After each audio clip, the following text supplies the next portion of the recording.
हाँ, आज हम लोग ग्राफिकल इंटरप्रिटेशन ऑफ मोशन पढ़ने वाले हैं। इसमें हम लोगों को क्या करना है, क्या क्या पढ़ना है। पहला पोजीशन टाइम ग्राफ पढ़ना है, फिर से वेलोसिटी टाइम ग्राफ पढ़ना है, उसके बाद इसको कैसे कन्वर्ट करते हैं पोजीशन टाइम ग्राफ को वीटी ग्राफ में। ठीक है, ये सब सारी चीज़ें कन्वर्जन हम लोग पढ़ेंगे।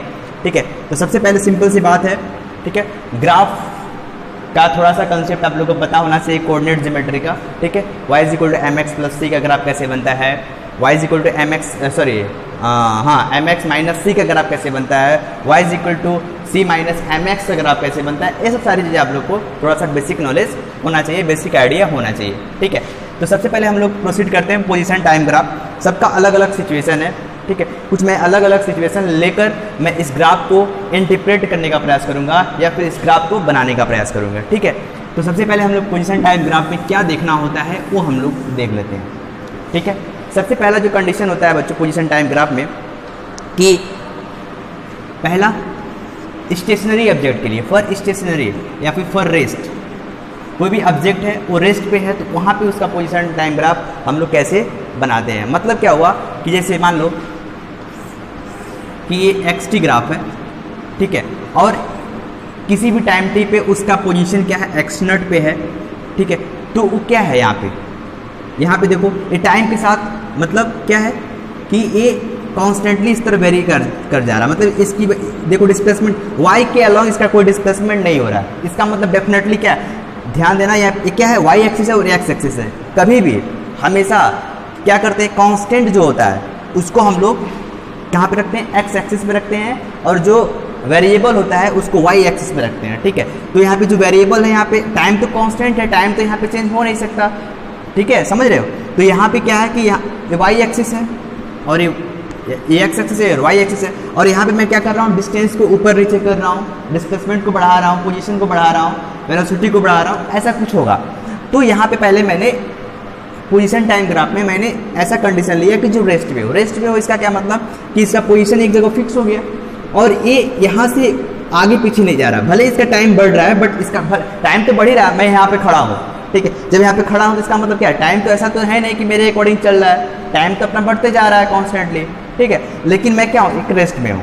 ठीक है, तो इसका मतलब इसका पोजीशन फिक्स हो गया। या फिर मैं ऐसा करूँ कि पहला सिचुएशन, दूसरा सिचुएशन ये भी हो सकता है कि मैं पहले इनिशियल कोई भी हमारा डिस्प्लेसमेंट ना हो, सिंपल यहीं पे हो, तो यहाँ पे भी कर सकते हैं। ठीक है, तो ये भी क्या है, कंडीशन नंबर 1 में ए पार्ट ए हो गया और बी पार्ट ए भी हो गया। तो मतलब दोनों सिचुएशन बनते हैं किसके लिए, रेस्ट के लिए। मतलब ये हुआ कि वाई एक्सिस पे पहले मैंने क्या किया कि एक ओरिजन है, ठीक है, उसके बाद मैंने कुछ डिस्टेंस चला, उसके बाद मैंने यहीं पे रुक गया। इसका मतलब क्या है कि यहाँ पे अब टाइम भले ही बढ़ रहा है, टाइम देखो बढ़ रहा है कि नहीं बढ़ रहा है, टाइम बढ़ रहा है, लेकिन मैं क्या हूँ, यहीं पे रेस्ट पे ही हूँ ना।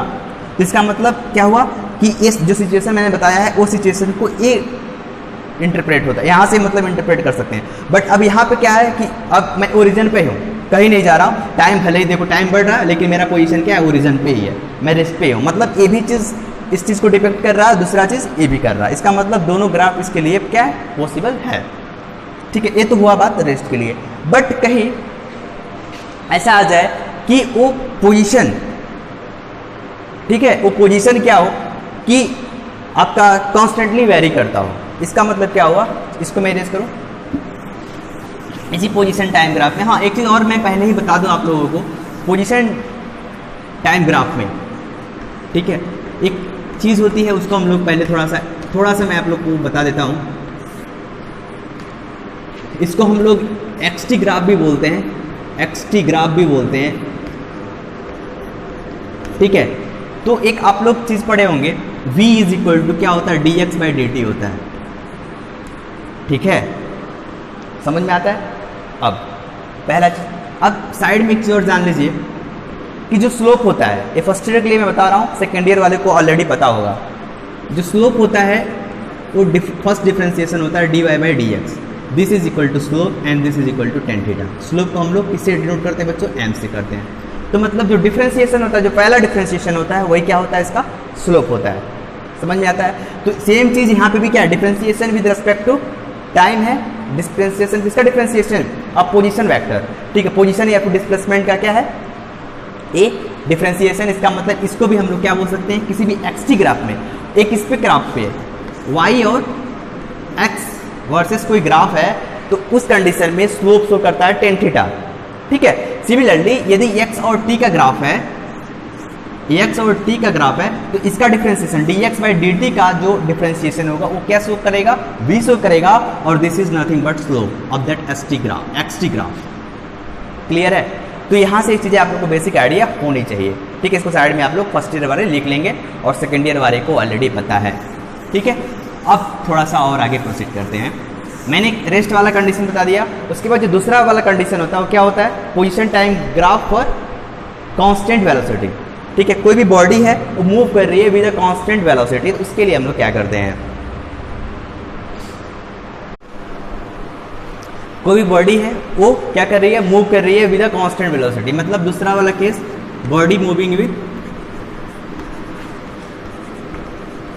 Constant velocity, with constant velocity. ठीक है, तो हम लोग क्या करते हैं कि कोई कांस्टेंट का ग्राफ आप लोग पढ़े होंगे, y is equal to x. जैसे मान लीजिए साइड में मैं y is equal to x graph बनाऊं, ये y है और ये x है, तो इसका मतलब क्या, एक कॉन्स्टेंटली क्या हो रहा है, y x के अकॉर्डिंग y चेंज हो रहा है। ठीक है, देखो x से वेरी करा तो y भी वेरी, मतलब कांस्टेंट है, मतलब एक किसका ग्राफ है, y is equal to x graph है। ठीक है, इसका मतलब कॉन्स्टेंटली वेरी कर रहा है। सिमिलरली यदि हम xt ग्राफ बनाने का ही प्रयास करें, ठीक है, तो हम लोग क्या करेंगे, कॉन्स्टेंटली वेरी कराएंगे x ओवर t ऐसे।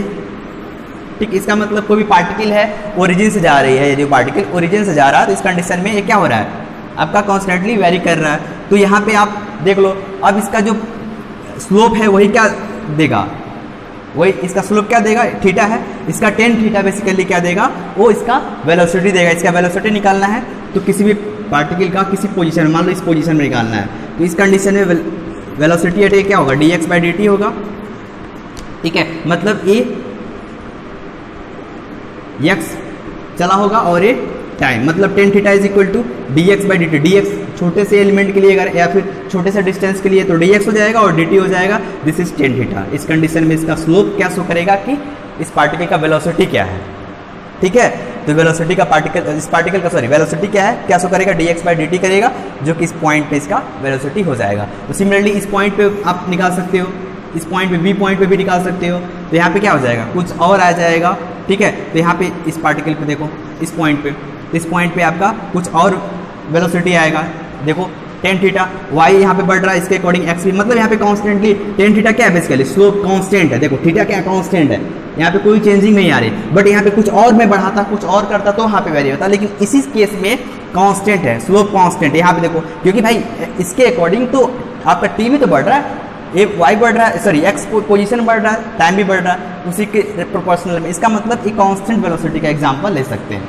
ठीक, ये तो सिंपल बेसिक सा आपका वेरिएशन था। अब थोड़ा सा इस वेरिएशन को थोड़ा सा और आगे प्रोसीड करते हैं। ठीक, ये समझ में आ गया होगा। चलो देखो, मैंने क्या बताने का प्रयास किया है कि एक बार और सुन लो कि x और t है। ठीक है, तो मैं क्या बोल रहा हूँ कि कांस्टेंट वेलोसिटी से कोई पार्टिकल मूव कर रही है, तो उसके लिए कई सिचुएशंस बनेंगे। ठीक है, तो सिचुएशन नंबर बेसिक या फिर सिचुएशन नंबर पहला कि यहाँ पे कोई पार्टिकल है और यहाँ पे ए पोजीशन में ले रहा हूँ और दो पोजीशन बी पोजीशन ले रहा हूँ। ठीक है, तो इस वाले पोजीशन में देखो, इसका जो स्लोप होगा यही होगा थीटा, इस वाले भी पोजीशन में स्लोप क्या होगा बच्चों, थीटा ही होगा, इस वाले पोजीशन पे भी क्या होगा, थीटा ही होगा। चेंज तो नहीं हो रहा ना। तो देख रहे हो आप कि यहाँ पे वेलोसिटी क्या है, constant velocity in the sense dx by dt, dx by dt in the sense tan theta and tan theta in the sense slope. ठीक है, ये क्या है, हर एक के लिए कांस्टेंट है, सेम है, इसीलिए यहाँ पे क्या बोला गया है कि moving with a constant velocity. तो ये वेरिएशन नंबर पहला था। अब वेरिएशन नंबर दूसरा को मैं कराने का प्रयास कर रहा हूँ। क्या है कि सपोज करो कि xt ग्राफ है, ठीक, xt ग्राफ है, और मैं बोल रहा हूँ कि किसी टाइम पे मेरा पोजीशन, मतलब t इक्वल टू 0 पे मेरा पोजीशन क्या था, x0 रहा होगा। ठीक है, और कुछ टाइम बाद मेरा क्या बढ़ता है, पोजीशन बढ़ता है, मैं पोजीशन को बढ़ाता हूँ कॉन्स्टेंटली। ठीक है, कहने का मतलब क्या हुआ, कहने का मतलब सिंपल सा ये हुआ कि यहाँ पे एक इक्वेशन बना x equal to x0 plus bt, क्योंकि हमारा क्या होना चाहिए, कि डायमेंशनली चीज़ें करेक्ट होनी चाहिए। तो डायमेंशन इसका मीटर है तो मीटर है, ए भी इसका मीटर है, वीटी। क्यों मैं वीटी बोल रहा हूँ कि किसी पोजीशन पे मैं हूँ खड़ा, ठीक है, x = 0 पे, सॉरी किसी टाइम t = 0 पे मेरा पोजीशन मान लो x0 है, ठीक है, t = 0 रखो यहाँ पे तो x = x0 तो आ जाएगा, ठीक है। अब यहाँ पे एक चीज़ समझो आप कि यहाँ पे पोजीशन, इसके बाद मैं क्या कर रहा हूँ, अपना स्पीड को बढ़ा रहा हूँ, उसके अकॉर्डिंग टाइम के अकॉर्डिंग अपना स्पीड को बढ़ा रहा हूँ। इसका मतलब इसका कुछ डिस्टेंस होगा जो कि होगा वीटी, ठीक है। अब यहाँ पे इसका जो स्लोप होगा theta 10 of this gives what. अब देखो किसी टाइम के बाद मान लेते हैं, किसी टाइम के बाद ऐसे गया किसी टाइम के बाद इसका पोजीशन आपका मान लेते हैं x1 आ गया, ठीक है। तो इस कंडीशन में ये क्या हो जाएगा, इतना डेल्टा x हो जाएगा और ये आपका डेल्टा t हो जाएगा। नो डाउट यहाँ पे t = 0। देखो इसको यहाँ से भी समझा जा सकता है कुछ ऐसा, समझने के बहुत सारे तरीके हैं। मान लो यहाँ से मैंने चला, ठीक है, तो किसी पोजीशन पे मान लेते हैं कि यहाँ पे x1 हो गया, ये x0 हो गया, और फिर से किसी पोजीशन में मैं यहाँ पे मान लेता हूँ x2 मान लेता हूँ। तो इस कंडीशन में थीटा ये होगा, अब tan थीटा क्या हो जाएगा, x2 - x1 हो जाएगा, क्योंकि यहाँ पे देखो सिमिलरली यहाँ पे टाइम t1 पे है, t2 पे है। तो मतलब यहाँ पे यदि हम वेलोसिटी का ही बात करें तो क्या हो जाएगा, x2 - x1 / t2 - t1 हो जाएगा, ठीक है। तो ये भी एक वेरिएशन आप बना सकते हो, बट हम सिंपल वेरिएशन में समझने का प्रयास करें, मतलब इसी में मैं काम चलाने का प्रयास करूँ, चला सकता हूँ, ठीक है। इसको फिलहाल मैं इरेज करता हूँ, ठीक है। ध्यान दो, x जैसे हम लोगों ने y = mx + c पढ़ा हुआ है, ठीक है। इसका ग्राफ क्या है, देखो ये y क्या है, y एक्सिस में यहाँ पे x जैसा ट्रीट कर रहा है, x0 क्या है, y इंटरसेप्ट x0 है, ठीक है। और अब देखो m क्या है यहाँ पे, स्लोप, p = क्या है यहाँ पे, m है, जो कि क्या हो जाएगा, dx/dt अपने आप हो जाएगा। और x एक्सिस पे कौन सा वेरिएशन है, तो t है, ठीक है। x एक्सिस पे जो क्या है, t है बच्चों, ठीक है। तो यहाँ पे जो tan थीटा आया, अब देखो यहाँ पे स्लोप है भी क्या, पॉजिटिव है, तो इस तरह पे जो होगा तो यहाँ पे positive x axis, sorry positive slope आ रहा है, देखो पॉजिटिव स्लोप, क्योंकि यहाँ पे थीटा जो है <90 डिग्री है। जब थीटा <90 डिग्री होता है तो उस कंडीशन में स्लोप क्या होता है बच्चों, पॉजिटिव होता है, स्लोप पॉजिटिव होता है, ठीक। इस पॉजिटिव स्लोप का है तो यहाँ पे जो v होगा वो क्या होगा, डेल्टा x/dt होगा। This is nothing but tan theta and this is nothing but slope. तो कौन सा स्लोप, पॉजिटिव स्लोप। ध्यान देना, यहाँ पे आप लोग कॉपी पे लिख लेना कि ये पॉजिटिव स्लोप का ग्राफ है, ठीक है। ये तो हुआ आपका body moving with a constant velocity का, ठीक है। अब थोड़ा सा निगेटिव स्लोप का भी मैं बात कर लेता हूँ। तो निगेटिव स्लोप में क्या डिफरेंस आएगा, सिंपल v पे ही डिपेंड, सॉरी चेंज आने वाली है, कुछ ऐसा, x हो गया और t हो गया, तो कुछ ऐसा, मतलब देखो इसका पोजीशन चेंज हो रहा है, टाइम के साथ पोजीशन क्या हो रही है, यहाँ पे घट रही है। जब पोजीशन घटती है तो उस कंडीशन में क्या होता है, आपका वेलोसिटी घटती है। तो सिंपल सी बात है, यहाँ पे देखो ये थीटा है, तो थीटा इज ग्रेटर देन क्या है, यहाँ पे 90 है, ठीक है।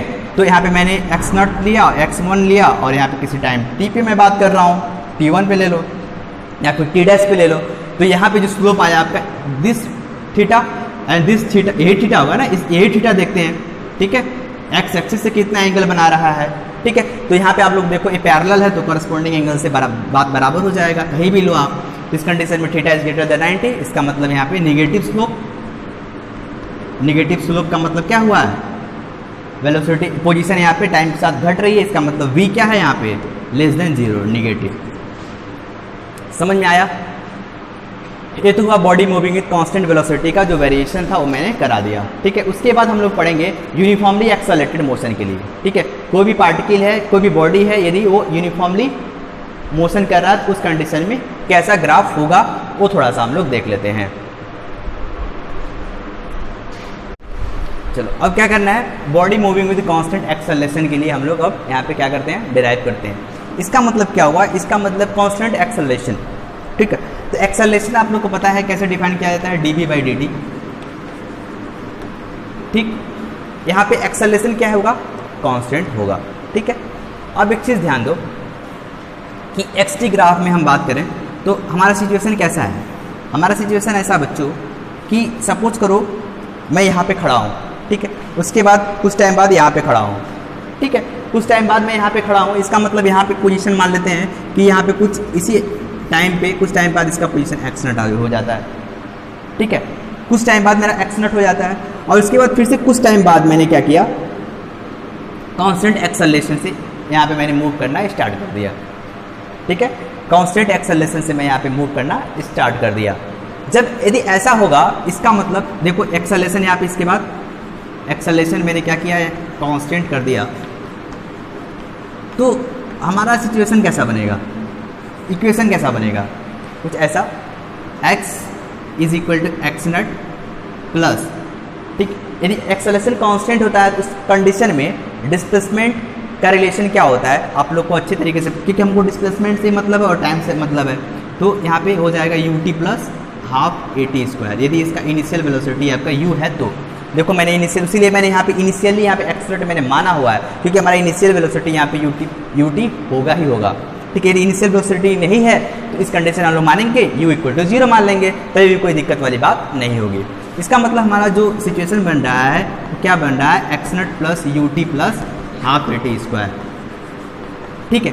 अब ध्यान दो, यदि ऐसा है तो यदि कहीं क्वाड्रेटिक इक्वेशन आता है, आप लोग शायद 10th में पढ़ रखे होंगे या फिर 11th में भी पढ़ेंगे क्वाड्रेटिक इक्वेशन में, तो वहाँ पे यदि ऐसा होता है तो एक पैराबोलिक क्या बन रहा है, कैसा बन रहा है, क्वाड्रेटिक इक्वेशन या फिर ड्यूअल पोलिनोमियल, ठीक है। तो इस केस में एक कैसा ग्राफ बनेगा, एक पैराबोलिक टाइप का बनेगा। Parabola in the sense for class 11 twelfth वालों को पता है, ठीक है। कुछ ऐसा चीज वेरिएशन हो सकता है, ऐसा हो सकता है, ऐसा हो सकता है, मतलब ये सब चीज़ें क्या होती हैं, पैराबोला होती हैं। और इसका रूट्स भी निकालना इनफेक्ट आप लोग को आना चाहिए कि कोई भी 2 डिग्री पोलिनोमियल है तो उसका रूट्स कैसे निकालते हैं, ठीक है, जो कि आप लोग फर्स्ट ईयर में ही पढ़ेंगे, कोई डाउट, कोई दिक्कत वाली बात नहीं है, ठीक है।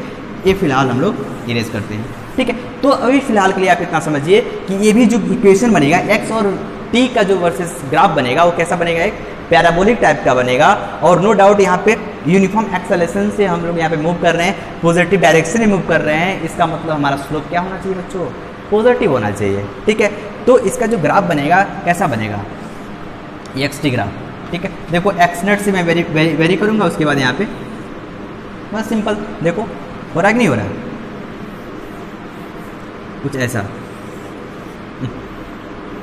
यदि ऐसा होगा तो क्या होगा बच्चों, देखो यहाँ पे कुछ टाइम के लिए 0 हो जाएगा ना, यहाँ पे कांस्टेंट के लिए कुछ चलूंगा, तो इसका मतलब हमको ऐसा नहीं चाहिए, हमको एक्स नट है यहाँ पे और यहाँ पे तुरंत वेरी कर जाए, ठीक है।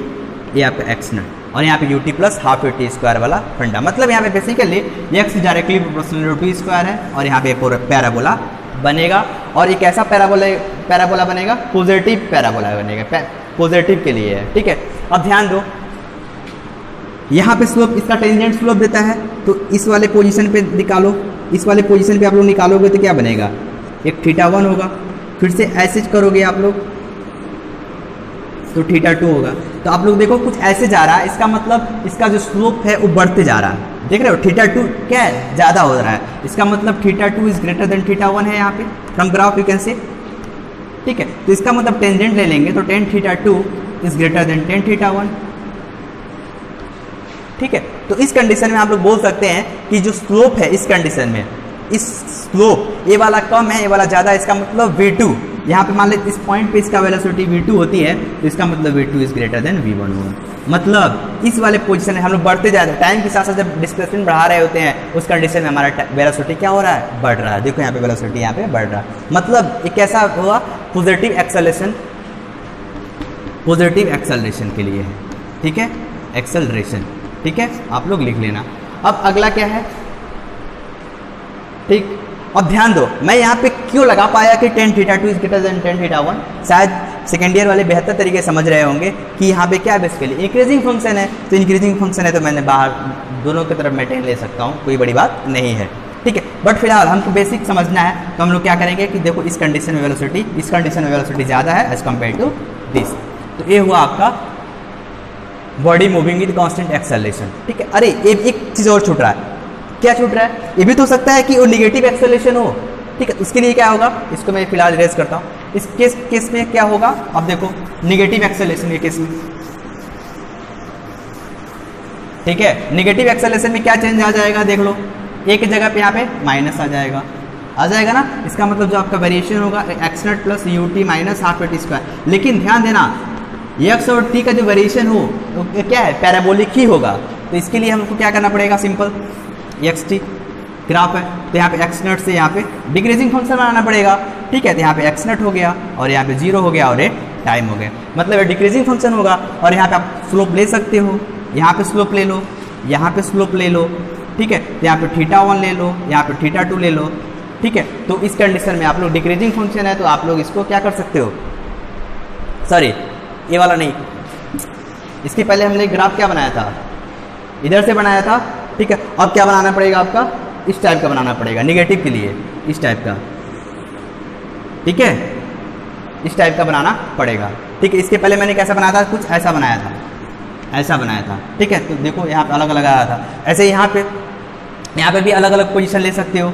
यहाँ पे आप लोगे तो यहाँ पे कुछ, यहाँ पे इसका टेंजेंट क्या देता है, इसका स्लोप देता है। तो यहाँ पे आप लोग इस पॉइंट पे निकालोगे तो इसका स्लोप θ1 होगा, इसका फिर से θ2 होगा, ठीक है। तो एक ऐसा टाइम आएगा यहाँ पे 0 भी हो सकता है। तो यहाँ पे आप लोग क्या देख रहे हो, θ1 और θ2 में क्या रिलेशन है, θ1 क्या है, कंपेरेटिवली ज़्यादा, क्योंकि ये किसके तरफ टेंड कर रहा है, θ इज ग्रेटर देन 90 की तरफ टेंड कर रहा है। तो इसका मतलब आप बोल सकते हो θ1 यहाँ पे क्या है, देखो θ1 ग्रेटर देन θ2 है, ठीक है। इस कंडीशन में tan θ1 is greater than tan θ2 होगा, इस कंडीशन में v1 is greater then v2 होगा, ठीक है। तो इस कंडीशन में इस पोजीशन पे क्या होगा, निगेटिव एक्सेलरेशन के लिए, फॉर निगेटिव एक्सेलरेशन, ठीक है। निगेटिव एक्सेलरेशन के लिए अच्छे से बना दूं क्या, चलो निगेटिव एक्सेलरेशन के लिए इक्वेशन समझ में आ गया ये वाला। तो इसके लिए मैं क्या बनाऊंगा, एक्स टी ग्राफ, देख लो एक्स टी ग्राफ, ठीक है। मैंने क्या बोला कि कुछ इक्वेशन ऐसे बनेगा, ठीक है। किसी टाइम पे मैंने एक्स नॉट माना है, ठीक है, और यहाँ से इसका सॉरी ऐसे, ठीक है, कुछ ऐसा। तो यहाँ पे आप स्लोप देखो θ1, ठीक है, यहाँ पे देखो θ2। तो अपने आप यहाँ पे दिख रहा होगा कि θ1 इज ग्रेटर देन θ2 है फॉर निगेटिव एक्सेलरेशन, ठीक है। निगेटिव एक्सेलरेशन के लिए अब इस कंडीशन में 10 ले लेंगे तो v1 is greater then v2 हो जाएगा, सेम चीज़। तो ये निगेटिव पैराबोला के लिए था, ठीक है, निगेटिव एक्सेलरेशन के लिए, सही है, समझ में आया। ये तो था आपका किसका, अभी ग्राफ कंप्लीट नहीं हुआ है, ठीक है, अभी और लेक्चर्स बाकी हैं, ठीक है, कम से कम 1-2 लेक्चर और लगेंगे, उसके बाद हम लोग ग्राफ को कवर कर लेंगे। और ग्राफ से बच्चों क्वेश्चंस आते हैं, सारे एग्जाम्स में क्वेश्चंस आते हैं, इसको हम लोग अच्छे से डील करने वाले हैं, ठीक है। तो अभी के लिए इतना है, thanks for today and all the best for tomorrow, enjoy your life.